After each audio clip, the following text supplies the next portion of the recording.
ایک اور دن ایک اور کہانی. وزیر اعلیٰ علی امین گنڈاپور آج پھر اسمبلی میں کھڑے ہوئے, جذباتی تقریر کی اور ڈی چوک یاترا کی تفصیلی کہانی سنا ڈالی. گزشتہ چند دنوں سے علی امین صاحب پر زبردست تنقید ہو رہی ہے.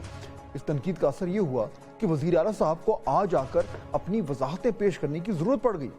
اپنی 2 تقریروں میں علی امین صاحب نے نہ صرف اسلام آباد کے آئی جی کو سخت ترین الفاظ میں تنقید کا نشانہ بنایا, بلکہ اسمبلی میں بیٹھے کئی ممبران پر بھی الزام تراشی کر ڈالی. یہ سب چند دنوں کے حالات کا نتیجہ ہے, اور ان واقعات کے سبب تحریک انصاف کے اندر بھی آوازیں اٹھ رہی ہیں کہ وزیر اعلیٰ صاحب نے 30 گھنٹے غائب ہو کر اور اس کے بعد متضاد وضاحتیں دے کر ایسی کنفیوژن پھیلائی ہے جس سے پارٹی کی ساخت متاثر ہوئی. شاید اسی پریشر کی وجہ سے آج وزیر اعلیٰ صاحب جو ہیں وہ کھڑے ہوئے اور اپنی سائیڈ کی پوری رودات سنا ڈالی. یہ تو چلے ان کی کہانی ہو گئی, مگر اس میں اتنے جھول ہیں کہ تحریک انصاف کے اپنے رہنما ان جھولوں کا اعتراف کر رہے ہیں. آج کی تازہ کہانی نے کئی اور سوالات کو جنم دیا.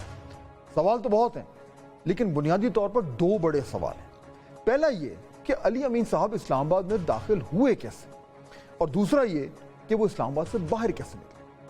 ناظرین, پہلے سوال کو سمجھنے کے لیے آج ذرا تھوڑا سا اس میز سے اٹھ کر دوسرے کمرے میں جاتے ہیں اور نقشے کی مدد سے سمجھتے ہیں کہ یہ معاملہ ہے کیا.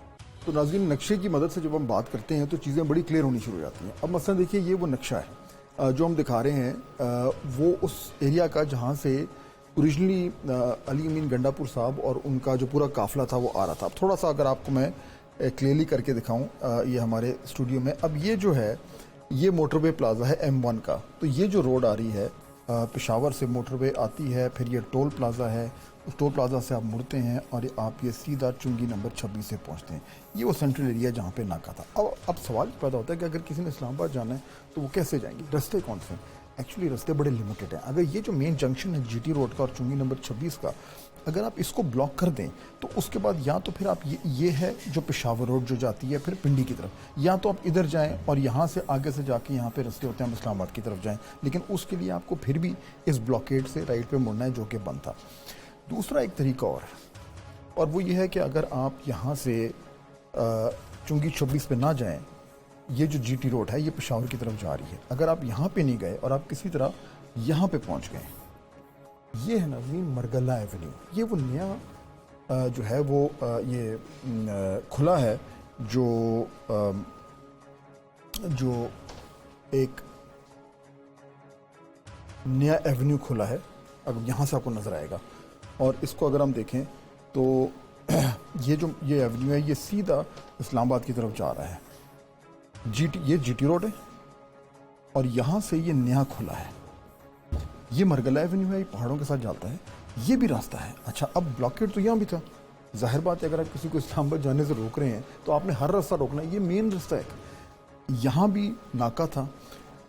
کہا ہی جاتا ہے کہ علی امین صاحب شاید یہاں سے گئے. اب یہاں سے اگر آپ جاتے ہیں تو دیکھیے, اس کو بھی اگر میں آپ کو دکھاؤں تو اس کو یہ جو ایونیو ہے, اب یہاں سے آپ کو کلیئر نظر آئے گا کہ اگر آپ مرگل ایونیو پہ چڑھے ہیں, یہاں سے آپ آئے ہیں مثال کے طور پہ یہ GT روڈ سے, اور یہاں سے مرگلہ ایونیو پہ چڑھ گئے.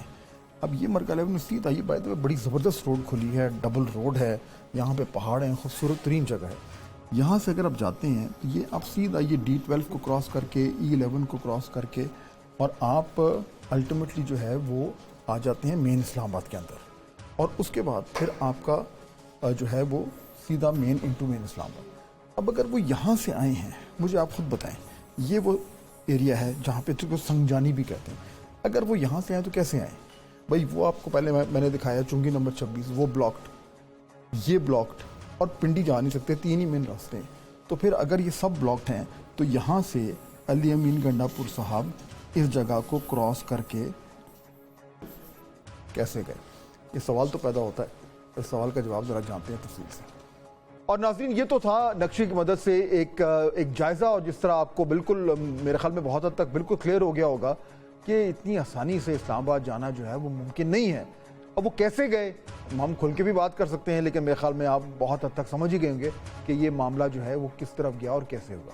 اور جہاں رہی اسلام آباد سے باہر نکلنے کی بات, تو آئیے ذرا اس پہ بھی نظر ڈالتے ہیں. دیکھیے, علی امین گنڈاپور صاحب نے ناظرین یہ اپنی جو آج موقف دیا اس میں بالکل واضح طور پر کہا کہ وہ جب کے پی ہاؤس میں تھے تو وہاں پر رینجرز اور پولیس جو ہے وہ انہوں نے ریڈ کیا اور وہاں پہ تمام تر ان کے لوگوں کو گرفتار کر لیا، مکمل طور پر اس کے پی ہاؤس کا کنٹرول حاصل کر لیا، بلکہ لوگوں کو زد و کوب بھی کیا، گاڑیاں بھی جو ہے ان کے شیشے بھی توڑے، ٹائر جو ہیں ان میں سے ہوا نکال دی، ان کو پھاڑ دیا۔ جب یہ تمام تر یہ معاملات چل رہے تھے تو علی امین صاحب کا یہ کہنا ہے کہ وہ جا کر پیچھے ایک وہ سیکیورٹی کا ایک چھوٹا سا ایک جگہ ہوتی ہے، وہاں پہ جا کے وہ چھپ گئے اور 4 گھنٹے چھپے رہے۔ یعنی ظاہر بات ہے پھر لوگ تو یہ سوال کریں گے کہ اگر وہاں پہ اتنی بڑی تعداد میں رینجرز اور پولیس اور ایف سی موجود تھے اور وہ کے پی ہاؤس کو کنٹرول کر چکے تھے اور وہ چپا چپا جو ہے اس کو چھان رہے تھے، تو پھر کیا کون سی ایسی خفیہ جگہ تھی جہاں پہ علی امین صاحب چھپے ہوئے تھے 4 گھنٹے تک ان کو تلاش نہ کر پائے؟ تو ظاہر بات ہے اس پہ سوال تو ہوتا ہے۔ دوسرا پھر اس کے بعد انہوں نے کہا کہ جی وہ رات کے جو ہے وہ کے پی ہاؤس سے اکیلے نکلے اور وہاں سے چل کر اور وہ جو بھی وہاں پہ لوگوں نے ایک حصار تھا ان کا یا ان کو جو ہے جو بھی ایک سیکیورٹی کارڈن ہوتا ہے اس کو پار کر کے نکل کے کیسے نکل گئے؟ یعنی کے پی ہاؤس جو ہے وہ اس وقت سینٹر آف اٹینشن تھا ناظرین، جو واقعات و حالات و واقعات ہمارے سامنے ہیں اور جو مکمل طور پر وہاں پہ جو کنٹرول انہوں نے حاصل کیا ہوا تھا، اور اس ٹائم خبر یہ تھی کہ علی امین گنڈاپور صاحب کو ڈھونڈا جا رہا ہے، تو وہ اتنی زیادہ سیکیورٹی کارڈن کے ذریعے رات کو اکیلے وہ نکلنا یہ بھی ایک بڑی زبردستی کو چیز ہے جو ہو گئی۔ اور اس کے بعد وہاں سے وہ چل کر اور وہ اوپر جو روڈ ہے جہاں پہ منال ریسٹوران ہوتا تھا وہاں تک اکیلے پہنچ گئے۔ ناظرین اب وہاں پہ جو لوگ اسلام آباد کو جانتے ہیں وہ اچھی طرح ان کو معلوم ہے، اس کے جو ہیں وہ 3 ہی طریقے ہیں۔ ایک تو یہ کہ وہ جو مین مرگلہ روڈ ہے اس پہ چل کے جائیں، وہ ناممکن ہے کیونکہ وہ بہت لمبا سفر ہے، مین سڑک کے اوپر ہے۔ دوسرا یہ کہ جو 2 ٹریلز ہوتی ہیں اس کا انہوں نے ذکر کیا، ایک ٹریل نمبر 3 ہے، ایک ٹریل نمبر 5 ہے، اس پہ چڑھ کر اگر آپ جائیں دن میں جانا جو ہے وہ بڑا مشکل ہوتا ہے، بلکہ یعنی بڑے جو فٹ لوگ ہیں ان کے لیے بھی بڑا مشکل ہوتا ہے۔ رات کو تو ناممکن ہے کہ آپ اس اندھیرے میں ان ٹریلز میں چڑھ کے اوپر جا چکے ہیں۔ میں کئی بار وہ کر چکا ہوں، اس لیے میں آپ کو اپنے ذاتی ایکسپیرینس سے کہہ رہا ہوں کہ وہ ظاہر بات رات کو تو کبھی نہیں کیا، دن کو ہی کیا ہے، ناممکن سی بات ہے۔ وہ بھی اگر بارش ہوئی ہو تو یہ بھی یعنی علی امین صاحب وہاں تک کیسے پہنچے، یہ بہت ہی ایک یعنی عجیب سی جو ہے وہ بات ہے۔ یہ وہ سوال ہیں جن کی بنیاد پر لوگ شک بھی کر رہے ہیں، سر بھی کھجا رہے ہیں اور شاید یہ بھی پوچھ رہے ہیں کہ شاید کہانی کچھ اور ہے۔ کہانی جو بھی ہے آج نہیں تو کل وہ سامنے آ ہی جائے گی، مگر اس سے پاکستان تحریک انصاف کو کیا فائدہ ہو رہا ہے، کیا نقصان ہو رہا ہے، اور خاص طور پہ علی امین گنڈاپور صاحب کو اس حوالے سے کیا نقصان ہوا ہے یا فائدہ ہوا ہے،